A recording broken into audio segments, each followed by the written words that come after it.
సంవత్సరాలు పూర్తవుతున్న సందర్భంలో సిపిఐఎంఎల్ పిలుపులో భాగంగా ఈరోజు నిజామాబాద్ జిల్లా సిరికొండ మండలం గట్కోల్లో సభ నిర్వహించడం అనేటువంటిది జరుగుతూ ఉంది. ఈ 100 సంవత్సరాల కాలంలో కమ్యూనిస్టులు అనేక విజయాల్ని సాధించినటువంటి పరిస్థితి ఉంది. దున్నేవానికే భూమి కావాలని చెప్పేసి జరిగినటువంటి తెలంగాణ సాయుధ రైతాంగ పోరాటంలో 3000 గ్రామాలను విముక్తి చేసి 4000 మంది కామ్రేడ్స్ తమ విలువైనటువంటి ప్రాణాలను అర్పించి 10 లక్షల ఎకరాల భూముల్ని ప్రజలకు పంచిపెట్టినటువంటి చరిత్ర కమ్యూనిస్టులు. అదే సందర్భంలో నక్సల్బరీ పోరాటం, గోదావరిలో ప్రతిఘటన పోరాటంలో అనేక మంది తమ విలువైనటువంటి ప్రాణాలను అర్పించి పేద ప్రజలకు లక్షలాది ఎకరాల భూముల్ని పంచినటువంటి చరిత్ర విప్లవకారులది.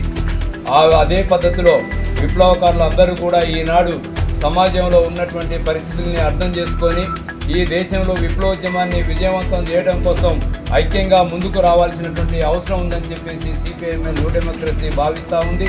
ఈ 100 ఏళ్ల సభ స్ఫూర్తితోటి విప్లవోద్యమాన్ని ముందుకు తీసుకుపోయేటువంటి ఒక కర్తవ్యాన్ని చేపట్టి అమరవీరులు అందించినటువంటి జెండాని ముందుకు తీసుకుపోయేటువంటి దాంట్లో అందరం ఐక్యంగా ముందుకు ఎలక్షన్స్ లో ప్రభుత్వాలు కూడా ఏంటంటే ముందు డ్వాక్రా సంఘంలో ఉన్న వాళ్ళందరినీ ఎట్లా అవినీతి పనులు చేయాలని చెప్పి గవర్నమెంటే స్కీమ్ పెట్టుకుంది.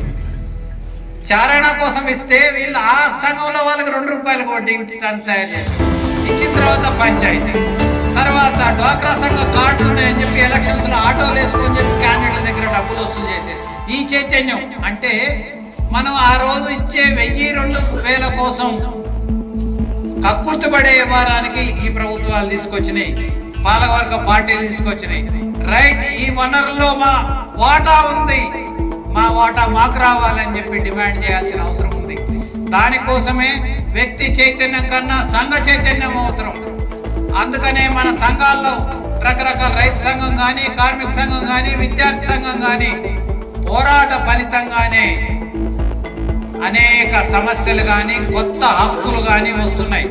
ఈనాడు కులం మతం పేరుతో ఉన్న హక్కులన్నీ పోతున్నాయి. హిందూ అంటే చాలు, ముస్లిం అంటే చాలు, ఎక్కడ లేని పూలకం వచ్చే పరిస్థితి ఉంది. ఈనాడు ఇంతమంది రైతులు బియ్యం పండిస్తున్నారు. హిందూ కోసమే పండించిన బియ్యం ఏమైనా ఉన్నాయా? ముస్లిమ్స్ కోసమే పండించిన బియ్యం ఉన్నాయా? లేవు. అది తినేటప్పుడు ఏం లేదు. డాక్టర్ ఒక సూది చేస్తాడు, పలానా ముస్లిం కోసం, పలానా హిందూ కోసం, పలానా కులవాడు కోసం తయారు చేయలేదు. ఎవడైనా పొడుచుకుంటాడు.